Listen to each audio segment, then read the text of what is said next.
ሰላም ውድ ቤተሰብ እንዴት ናችሁ? ቤተሰቦቼ ለቤቴ አዲስ የሆናችሁ የደውል ምልክት እየተጫናችሁ ቤተሰብ ሁኑ። ነባሮች እንኳን ደህና ቆያችሁኝ። ሀሳብ አስተያየታችሁን አስፈሩልኝ።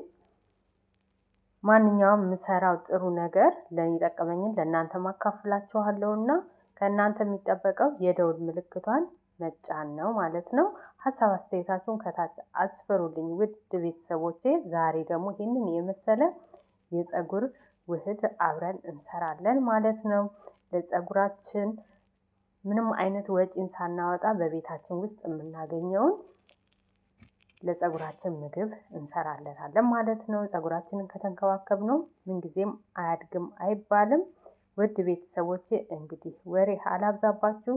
የደውል ምልክቷን እየተጫናችሁ ቤተሰብ ሁኑ። ወደ ስራው ቤተሰቦቼ እንግዲህ ለዛሬ ይዤላችሁ የመጣሁትኝ እንደምታዩት በምስሉ ላይ ካሮትና እሬት ነው።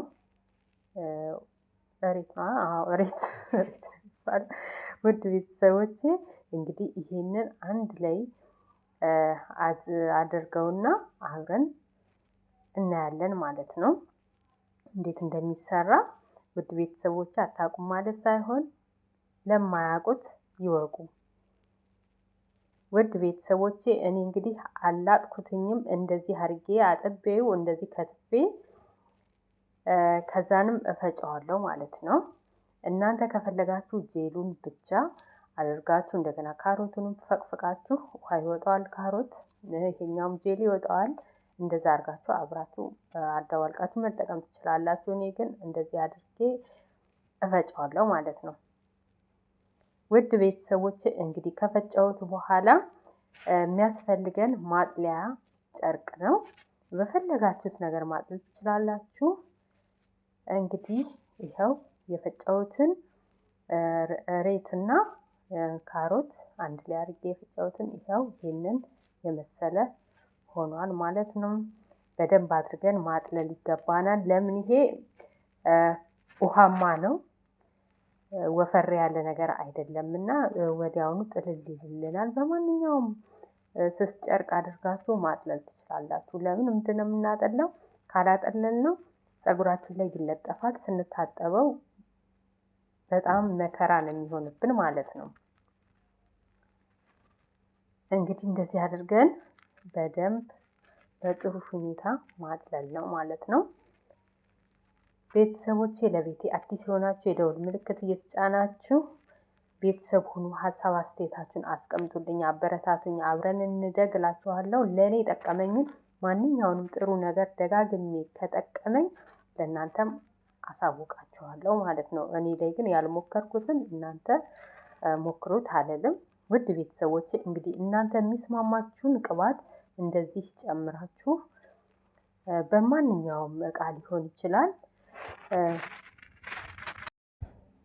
እንግዲህ ውድ ቤተሰቦቼ የፈጨነውን በማንኛውም በምትፈልጉት እቃ ውስጥ ጨምራችሁ ለፀጉራችሁ መጠቀም ነው ማለት ነው። ይሄ ውህድ ተጠቅማችሁ ፀጉራችሁ ላይ ከ1 ሰዓት እስከ 2 ሰዓት አቆይታችሁት መታጠብ ነው።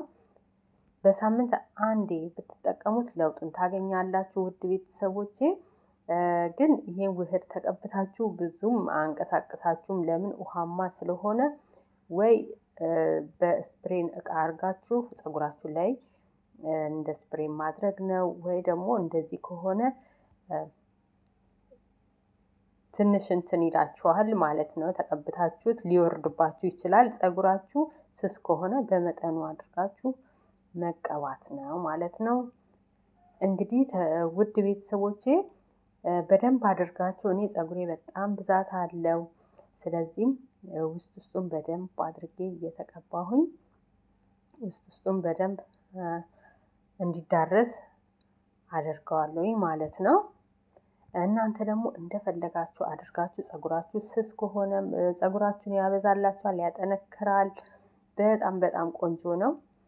ሞክሩት፣ ትወዱታላችሁ። ምንም አይነት ወጪ አስወጣችሁም። በአካባቢያችሁ የምታገኙት ካሮትም ለሚበላ የምትገዙት ነው። ሬቱም በአካባቢያችሁ ይገኛል። ደጃችሁም ባይኖርም በአካባቢያችሁ ይገኛል ማለት ነው። ውድ ቤተሰቦቼ በድጋሚም ሀሳብ አስተያየታችሁን አስቀምጡልኝ፣ አበረታቱኝ፣ አብረን እንደግ። ለእኔ የጠቀመኝን ጥሩ ነገር የተጠቀምኩትን ከአንዴ ሁለቴ ሶስቴ ደጋግሜ ሞክሬ ለእናንተም አቀርብላችኋለሁ ማለት ነው። ለምን ለራሴ ላይ ያልተጠቀምኩትን ያልሞከርኩትን ነገር ሰውን ተጠቀሙ ማለት በጣም ከባድ ነው እና ማለት ነው። እና ውድ ቤተሰቦቼ እንደዚህ እያደርጋችሁ ቀስ ብላችሁ ጊዜ ወስዳችሁ ማለት ነው። በተለይ ወፍራም ፀጉር ያላችሁ በሌላ ስራ እስከምን